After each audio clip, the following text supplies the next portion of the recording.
ये बताएंगे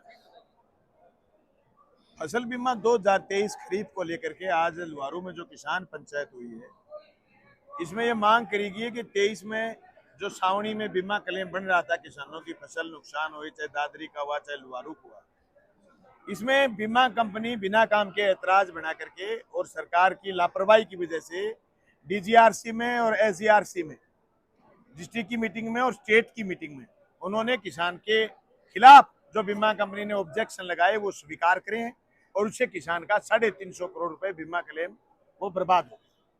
इस सरकार से मांग है कि जो ऑब्जेक्शन उन्होंने झूठे लगाए हैं, सैटेलाइट के जरिए ऑब्जेक्शन लगाए हैं, उन ऑब्जेक्शनों को निरस्त करा जाए और किसानों को बीमा क्लेम दिलवाया जाए।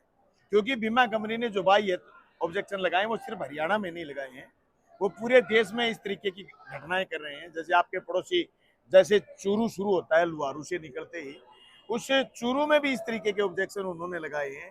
वहाँ किसान बहुत मजबूती से लड़ रहे हैं, वहाँ का इशू 750 करोड़ का है। यानी आपके और हमारे इशू अलग अलग नहीं है। जो बीमा कंपनी के स्वभाव हैं, चरित्र हैं, वो अलग अलग नहीं है। जो सरकारों के स्वभाव हैं, भारतीय जनता पार्टी की सरकार है, उसका स्वभाव और चरित्र अलग अलग नहीं है। इसलिए किसान की लड़ाई ये मजबूत हो रही है। और आज की जो लुहारू की सभा है और सभा के जो किसानों की उपस्थिति है, मैं समझता हूँ ये एक आहट है। किसानों ने एक आहट दी है कि हमें बीमा क्लेम चाहिए, तो चाहिए, बीमा क्लेम सरकार को देना पड़ेगा।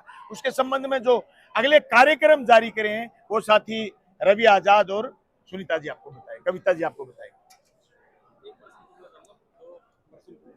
होता है ऑब्जेक्शन लगाने का, वो 6 दिन का बताया जाता है कि 6 दिन का 6 दिन नहीं होता, उसमें कम से कम 15 दिन का समय होता है। बीमा कंपनी ऑब्जेक्शन लगा सकती है, लेकिन बीमा कंपनी 2-2 साल बाद, 1.5 साल बाद जो ऑब्जेक्शन लगाती है, इसका मतलब अधिसूचना ने तो अधिकारी पढ़ते, न एसजीआरसी पढ़ती, न डीजीआरसी पढ़ती। अधिसूचना वो पढ़ते ही नहीं। अधिसूचना उन्होंने घनी ही बीमा कंपनी के पक्ष में बना रखी है, लेकिन उसके बावजूद भी ऑब्जेक्शन 2 साल बाद, 1.5 साल बाद जो लगा रहे हैं, ये ऑब्जेक्शन रेसिस्टेंट होने चाहिए, ये ऑब्जेक्शन निरस्त होने चाहिए और किसान को बीमा मिलना चाहिए। इसी तर्क पर तो हम कह रहे हैं बीमा मिलना चाहिए।